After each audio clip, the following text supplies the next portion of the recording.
friends! Happy Friday. Me and Gemma have a special surprise for you. Guess who came for our story time?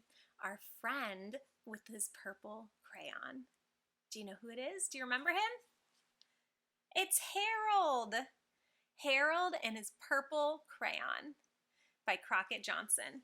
I know you guys love Harold in our classroom, and so I thought I'd bring him to you in your homes. So let's find out what Harold's going to do on his adventure with his purple crayon. One evening, after thinking it over for some time, Harold decided to go for a walk in the moonlight.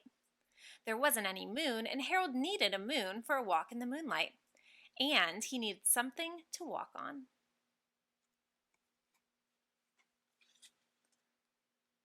He made a long, straight path so he wouldn't get lost, and he set off on his walk, taking his big purple crayon with him.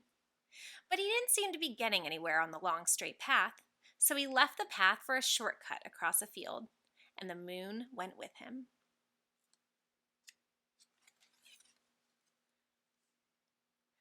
The shortcut led right to where Harold thought a forest ought to be. He didn't want to get lost in the woods, so he made a very small forest with just one tree in it. It turned out to be an apple tree. The apples would be very tasty, Harold thought, when they got red. Do you guys remember what he does? So he put a frightening dragon under the tree to guard the apples. It was a terribly frightening dragon. It even frightened Harold. He backed away. His hand holding the purple crayon shook. Oh, he's so scared. What's starting to happen? Oh no. Suddenly, he realized what was happening, but by then Harold was over his head in an ocean. He came up thinking fast, and in no time he was climbing aboard a trim little boat.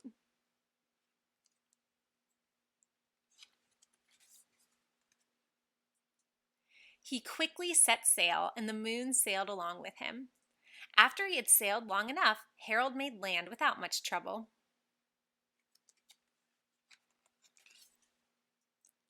He stepped ashore on the beach, wondering where he was. The sandy beach reminded Harold of picnics, and the thought of picnics made him hungry, so he laid out a nice, simple picnic lunch.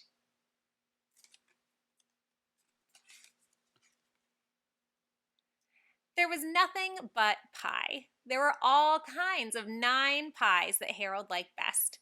When Harold finished his picnic, there was quite a lot left. He hated to see so much delicious pie go to waste.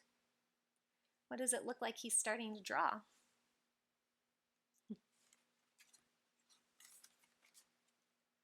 So Harold left a very hungry moose and a deserving porcupine to finish it up, and he went off looking for a hill to climb to see where he was.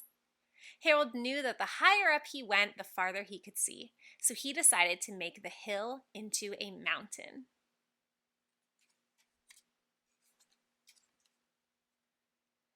If he went high enough, he thought, he could see his window of his bedroom.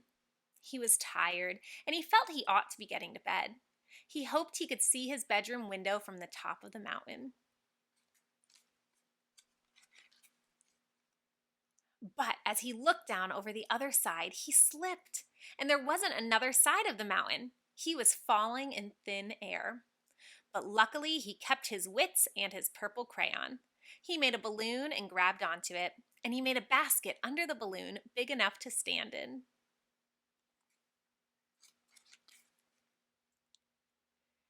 He had a fine view from the balloon, but he couldn't see his window. He couldn't even see a house. So he made a house with windows, and he landed the balloon on the grass in the front yard.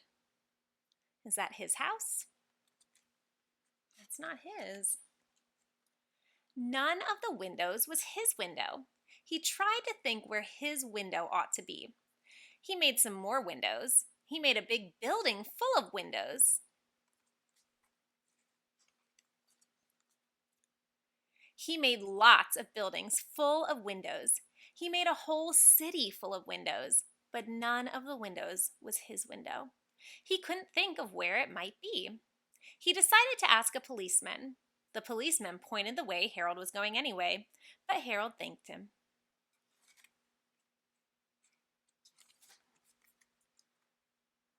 And he walked along with the moon, wishing he was in his room and in his bed. Then suddenly, Harold remembered. He remembered where his bedroom window was when there was a moon. It was always right around the moon.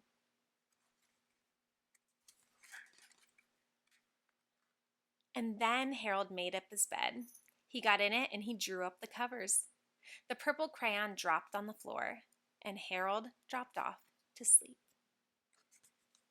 I love hearing stories of our friend Harold and his purple crayon. I hope you guys have a wonderful weekend, and we'll see you on Monday. Bye.